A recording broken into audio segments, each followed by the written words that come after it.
আসসালামু আলাইকুম সম্মানিত শিক্ষক মণ্ডলী, আশা করছি সবাই ভালো আছেন।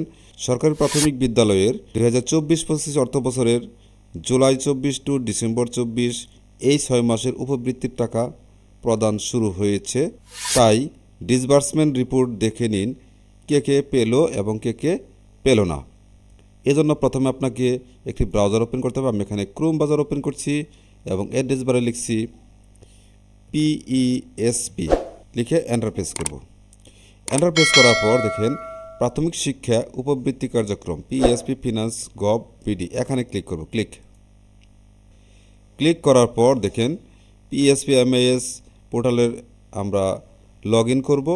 এখানে দেখেন ইউজার নেম এবং পাসওয়ার্ড। ইউজার নেম হচ্ছে প্রধান শিক্ষকের মোবাইল নম্বর এবং পাসওয়ার্ড এবং ক্যাপসা এই যে নিচে যেগুলো আছে এটা এখানে লিখবেন যেরকম আছে, ক্যাপিটাল থাকলে ক্যাপিটাল, স্মল থাকলে স্মল। আমি লিখছি, আপনারাও লিখে নেবেন। এবং ক্যাপসা লিখছি small J two small X small H capital F. আচ্ছা, লেখার পর এই দেখেন লগ ইন, এখানে ক্লিক করব। দেখেন PESP পোর্টালের অভ্যন্তরে আমরা প্রবেশ করেছি। এখান থেকে বাম দিকে দেখেন ড্যাশবোর্ডে দেখেন সর্বশেষ রিপোর্ট, এখানে ক্লিক করব। দেখেন এখানে ডিসবার্সমেন্ট রিপোর্ট, এখানে ক্লিক করব। এরপর ডান দিকে দেখেন রিপোর্ট ধরন নির্বাচন করুন, এখানে ক্লিক করার পর দেখেন পেমেন্ট বিস্তারিত প্রতিবেদন, এখানে ক্লিক করব। এরপর অর্থ বছর দেখেন 2024-25, এখানে ক্লিক করব। পেমেন্ট চক্র নির্বাচন করুন, এখানে ড্রপডাউন মেনুতে ক্লিক করব। জুলাই 24 টু ডিসেম্বর 24 এটা সিলেক্ট করব। এরপর প্রতিবেদন তৈরি করুন, এখানে ক্লিক করব। দেখেন পেরোল বিস্তারিত প্রতিবেদন শো করছে।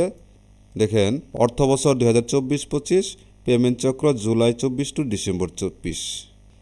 দেখেন এই ডান দিকে দেখেন আমি মার্ক করে দেখাচ্ছি। দেখেন পরিশোধিত অর্থ এদিকে দেওয়া আছে এবং পেমেন্ট স্ট্যাটাস গৃহীত, তার মানে অ্যাকাউন্টদারির মোবাইলে চলে গিয়েছে টাকাটা।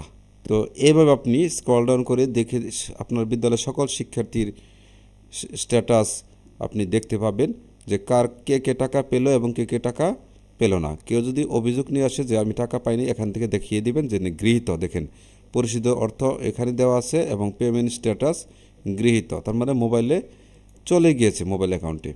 তো এইভাবে আপনি ডিসবার্সমেন্ট রিপোর্টে পেরোলটা দেখতে পাবেন। এরপর আপনি কি করবেন, এটা ডাউনলোড করবেন বা সেভ করে রেখে দিবেন। এজন্য কি করবেন, এই যে উপর ডান দিকে দেখেন প্রিন্টারের যে আইকনটা আছে এখানে ক্লিক করবেন। দেখুন আমি কার্সর রেখেছি, প্রিন্ট লেখা উঠছে, এখানে ক্লিক করার পর দেখেন সেভ অ্যাজ PDF এটা থাকবে।